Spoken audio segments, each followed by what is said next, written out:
जरीपटका थाना क्षेत्र में एक 10वीं के छात्र ने फांसी लगाकर खुदकुशी कर ली।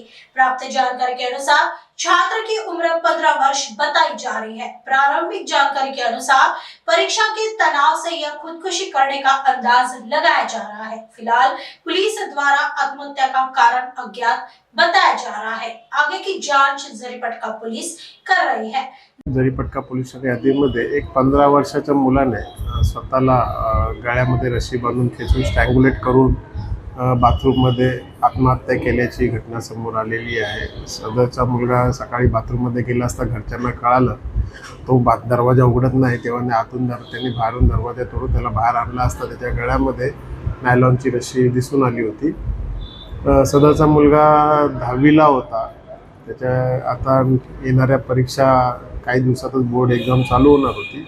सध्या स्थितीमध्ये आम्हाला त्याच्या आत्महत्येचं कारण आईवडिलांशी चौकशी करत आहोत, त्याच्याकडे इतर नातेवाईकांनी चौकशी करत आहोत की कारण काय आहे, त्याला कसला स्ट्रेस होता का याबाबत माहिती घेत आहोत। पण अद्यापपर्यंत आत्महत्येचं निश्चित कारण जरी समजलं नसलं तरी माझं सर्व शाळकरी मुलांना हे आव्हान आहे की 10वीची परीक्षा हा एकच आपल्याकडे उद्देश नाही आहे। याच्यानंतर देखील आपल्याकडे भरपूर उद्देश आहेत, भरपूर परीक्षा येतील।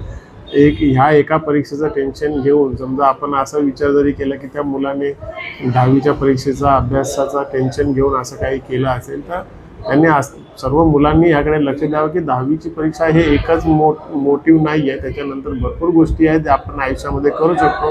त्यामुळे एक 10वीची परीक्षेचं टेन्शन घेऊन असंही टोकाचं पाऊल कोणी उचलू नये, जेणेकरून स्वतः आत्महत्या करून आपण आपल्या आईवडिलांना देखील त्याच्यामध्ये दुःखी करत आहोत। संपूर्ण कुटुंबाची जी आशा असते त्याच्यावरती आपण पाणी फिरत आहोत। एक छोट्याशा आपल्या घेतलेल्या पाय उचलल्यामुळे आपण जे काय करतो त्यामुळे असं कुठलंही टेन्शन घेऊ नये। कितीतरी अशी समाजात उदाहरणं आहेत ज्या अशिक्षित असून देखील खूप पुढे गेलेले आहेत किंवा कमी शिक्षण झालेले आहेत तेही खूप पुढे गेलेले आहेत। अशी खूप मुलं आहेत ज्यांना ADHDचा प्रॉब्लेम असतो, जे अभ्यासामध्ये हुशार नसतात परंतु आयुष्यामध्ये ते खूप पुढे गेलेले आहेत। त्यामुळे तुम्ही 10वीच्या परीक्षेत जरी पाठी पडला असाल तरी आयुष्यात तुम्ही खूप पुढे जाण्याच्या अनेक संधी तुमच्याकडे उपलब्ध असतात। त्यामुळे आत्ताच तुम्ही कोणत्याही प्रकारचं टेन्शन न घेता, नाउमेद न होता अशा प्रकारचं कोणतंही पाऊल उचलू नका ज्याच्यामुळे तुम्हाला स्वतःला वैयक्तिक, तुमच्या आईवडिलांना, तुमचे शिक्षक, तुमचे नातेवाईक, तुमचे मित्रमंडळी यांना कोणताही धक्का पोहोचेल। त्यामुळे अशी घटना करू नका।